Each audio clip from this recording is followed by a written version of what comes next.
भाव सिंधु की वार्ता में जिनकी वार्ता आती है, आगरा में रहते थे, कपड़े की दुकान चलाते थे,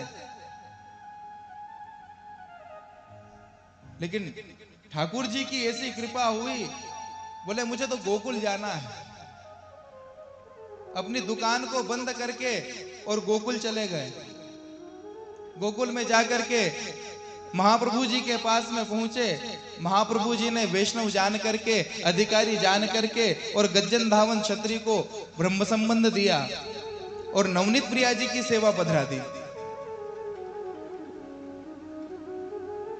गज्जन धावन से कहा कि गज्जन धावन तुम जाओ और वहीं आगरा में रह करके ठाकुर जी की सेवा करना। बोले नहीं नहीं महाराज, अब हम तो आपसे दूर नहीं जाएंगे। अरे गज्जन धावन, मैं और नवनीत प्रिया जी दो ही अलग अलग थोड़ी हैं, हम दोनों तो एक ही स्वरूप तो हैं। और वास्तव में जब महाप्रभु जी ने गज्जन धावन क्षत्रिय को ब्रह्म संबंध कराया तो गज्जन धावन को जो अलौकिक दर्शन हुए, गज्जन धावन ने देखा कि वही नवनीत प्रिया जी सामने बैठे हुए हैं और वही नवनीत प्रिया जी एक स्वरूप से हाथ में तुलसी पधरा रहे हैं ब्रह्म संबंध के लिए। तुरंत बात समझ में आ गई। नवनीत प्रिया जी को पधरा करके और आगरा आए। आगरा में आकर के रहने लगे। नवनीत प्रिया जी ने कहा, बोले गज्जन तू मेरे से दूर मत जायो कर, मैं तेरे बिना रह ना सकूं।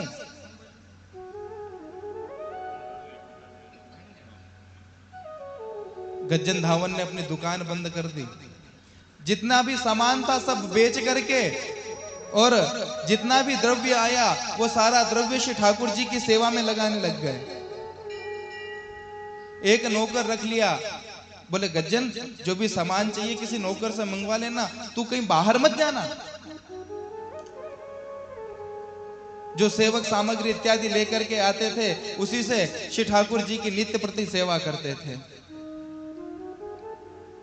गज्जन धावन जब श्री ठाकुर जी के लिए सामग्री सिद्ध करने के लिए जाते थे तभी नवनीत प्रिया जी आवाज लगाते, बोले गज्जन तू कहां चलियो गयो, मुझे तेरे बिना अच्छो ना ही लगे, जल्दी से आ जा।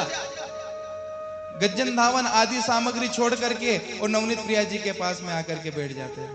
कितनी सानुभावता जताई है।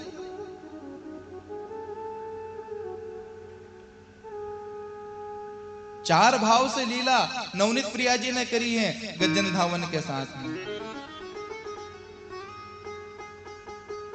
बाल भाव से भी करी, पोगंड भाव से भी करी, किशोर भाव से भी करी, चार भावों से करी।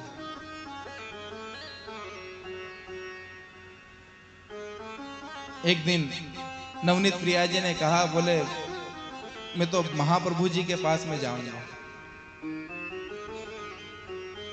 बोले ठीक है महाराज। नवनीत प्रिया जी को पधरा करके और गज्जन धावन पुनः गोकुल पधारे और महाप्रभु जी को पुनः नवनीत प्रिया जी पधराए। लेकिन नवनीत प्रिया जी की जब सेवा हाथ से छूटी तो गज्जन धावन तो बिल्कुल व्याकुल होकर के रहे।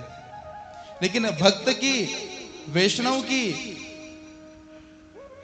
के मन में जो श्री ठाकुर जी से मिलने के प्रति जो आरती उत्पन्न होती है वो ठाकुर जी भी कहां सहन कर सकते हैं।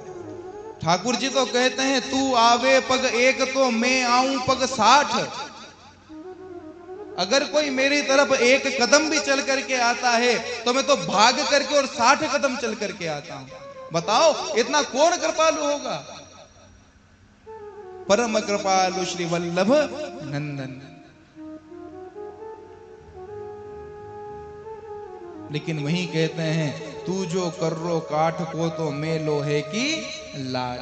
अगर श्री ठाकुर जी के सामने थोड़े से भी कठोर बने तो श्री ठाकुर जी कहते हैं कि तुम लकड़ी के जैसे कठोर बनोगे तो अपन लोहे से भी ज्यादा कठोर बन जाएंगे, चक्कर में मत रहना।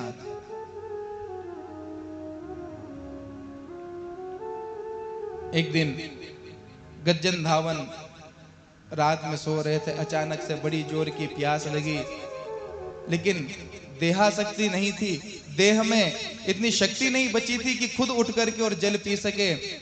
ठाकुर जी स्वयं दौड़े और अपनी सोने की झारी से गज्जन धावन को जल आरोगाया और तब जाकर के गज्जन धावन ने अपने प्राणों का त्याग किया। और लीला में समर्पित हो गए। ऐसे श्री ठाकुर जी कृपावान है।